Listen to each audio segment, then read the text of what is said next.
رسالة سمعت يريد يرحلون السوريين من مصر، اللاجئين السوريين. بدي أقول شيء، السوريين ترى ما هم سبب فقركم، والسوريين فاتحين محلات ويشتغلوا للأمانة. يعني أنا شفت محللين مصريين يقول لك هم سبب ضعف اقتصادنا وإيش. لا لا لا لا، هم قووا اقتصادك، والسوريين أيدي عاملة، وأنتم من شهد بذلك منذ السنوات الماضية، طيلة ال10 سنوات الماضية. قلتم قووا اقتصادنا ومؤدبين وكويسين، وفعلا أنتم أيضا استقبلتم استقبال حافل، لكن ما هم سبب فقركم السوريين.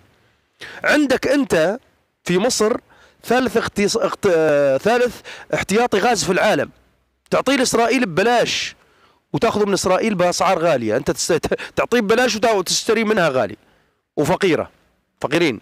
طبعا هذا سبب الفقر. ثلث بضاعه العالم تمر من قدام عينك بقناه السويس، تاخذ عليها جمرك.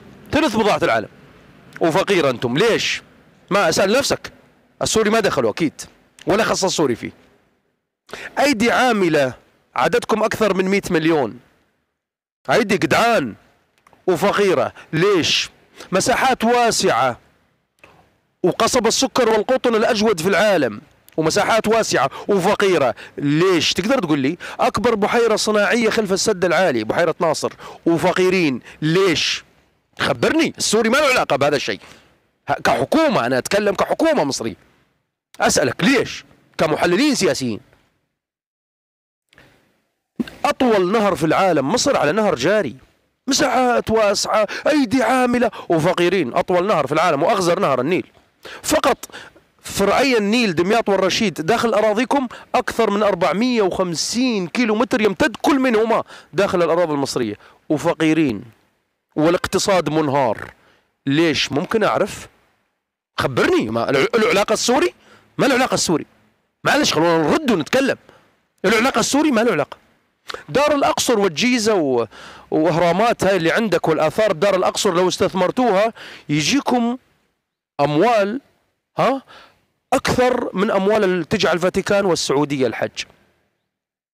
وفقيرين، والاقتصاد منهار، ويا دوب يعني رغيف العيش يا دوب الناس تحصلوا، وعشوائيات البلد، واقتصاد منهار، ومقبلين على مجاعة. تقدر تقول لي ليش؟ أكيد السوري ما له علاقة بهذا الموضوع، صح؟ بلدك لم يحتل، ما حدا احتله.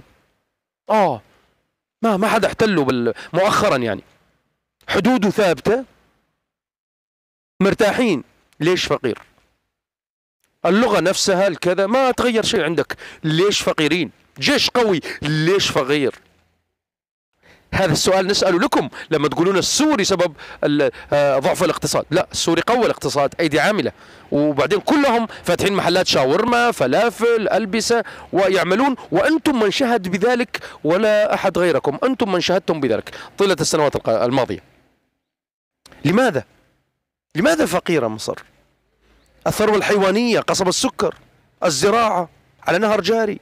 يعني أنا أقول حتى فرعون لو رجع الآن وشاف هذا الفقر كان قال ما هذا يا مصر تركتك جنات وعيون. حتى فرعون راح يستغرب.